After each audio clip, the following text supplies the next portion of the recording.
Today I'm going to show you how to install a carbon monoxide alarm. This specific brand says it's either could be set on a table or wall mounted. So a couple of suggestions when mounting this, especially to a wall, that's what I'm going to show you today. One is don't mount this all the way on the ceiling. It's not supposed to be. Don't put this in any dead spaces. Don't put it in corners or anything like that where it might take more time to actually read the carbon monoxide, which doesn't give the family as much time to get it out of the house. And it recommends somewhere in the 3 to 5 feet off the ground. 5 feet off the ground so that it's easy enough that when you're passing by you can take a look and it'll actually give you a number of whether or not you have carbon monoxide.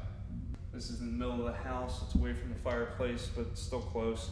I'm going to be able to hear this, and the other thing that you want to keep in mind is you want to have this in the basement, the first floor, second floor hallway, just so that if there's carbon monoxide in any of the floors, you'll be able to pick it up and get the family out as quick as possible.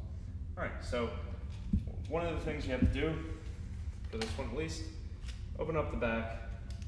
You'll see that these little things, these are safety devices to let you know that you can't close this, so you'll get in the way without putting the batteries back in. So they also give you the batteries, so we'll install those now. The battery, the knobby part coming out is the plus side, so negative down, and this one's plus down, so I'm going to come here, knobby protrusion to the bottom, and then the other way. So you can hear that it came on. We're going to put this back on here. We're good to go. If you want, you can test. I'm going to put my thumb over it this time, just so it's not as loud. Okay, so that's the test.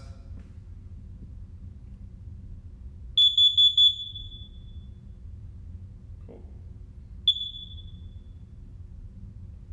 Sounds good. Now it's going to read. Give me the number. There's nothing burning in this house. There's no gas being used. So I wouldn't expect carbon monoxide to be in the home. It says it's not rated to pick up anything below 70 parts per million. So if it's 70 parts per million, it's probably going to show up something like this. So what we want to do is we're going to drill 2 holes.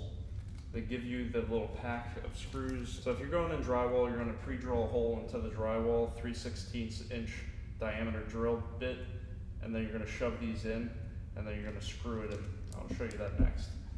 So take this plate and use this as my template, because that's where they're going to hang on to it. Then you can take a pencil or something, but it's just going to come right here, and make sure it's about level. I'm just going to take and jam something in here so I can get a measurement for where I should be drilling.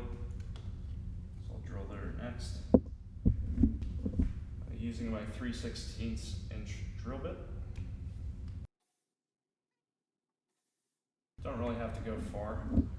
Remember, there could be electrical lines, there could be plumbing or vents, so don't go any further than you have to.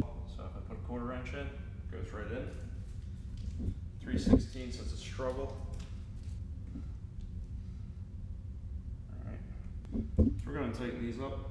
You're going to want to leave about 1/8 of an inch.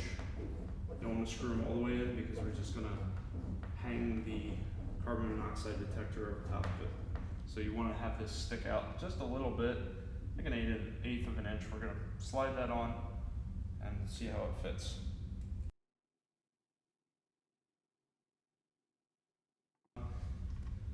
So you have your carbon monoxide detector. Put this back on. We're going to match these holes up.